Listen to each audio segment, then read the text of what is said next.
अस्सलाम वालेकुम। Welcome back to my YouTube channel Sameen and Saleem kitchen. कैसे हैं आप लोग? उम्मीद करती हूँ सब ठीक होंगे। तो आज हम बनाएंगे ढाबा स्टाइल माश की दाल। ये आपको बिल्कुल रेस्टोरेंट वाली ही वाइब आएगी।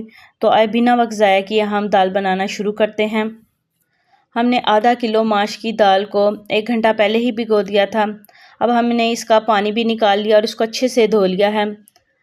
हम इसमें अब 1 जग पानी का शामिल करेंगे और आधा चम्मच नमक और आधा चम्मच ही हल्दी पाउडर शामिल करके दाल को 20 मिनट के लिए बॉयल करेंगे।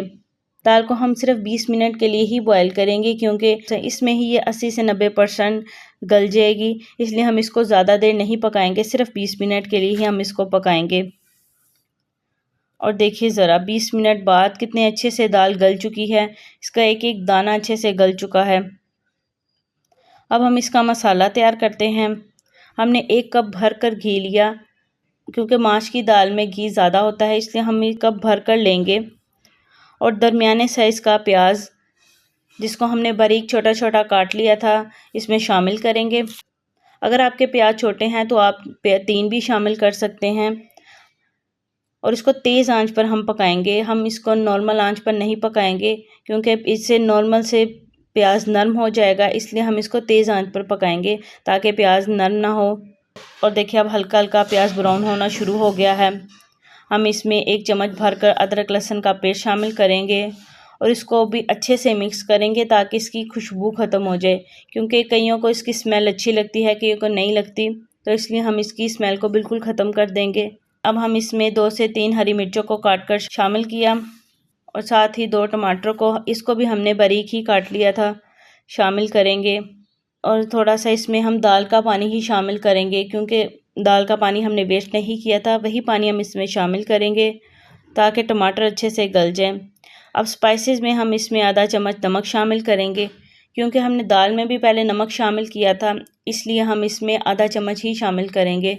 और 2 चम्मच लाल मिर्च, 1 चम्मच हल्दी, 1 चम्मच चिली फ्लिक्स शामिल करके इन सब को अच्छे से मिक्स करेंगे और मसाले को अच्छे से भूनेंगे ताकि इसका पानी अच्छे से खुश्क हो जाए और इसका घी निकल आए।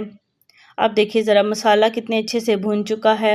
हम इसमें बॉयल की हुई अब दाल शामिल कर देंगे और दाल को बिल्कुल हल्की आंच से हम मिक्स करेंगे, क्योंकि दाल को अगर हम तेज़ करेंगे तो ये इसी में घुल जाएगी, इसलिए हम बिल्कुल हल्के आंच से इसको मिक्स करेंगे ताकि ये रेस्टोरेंट की तरह बिल्कुल खड़ी खड़ी रहे।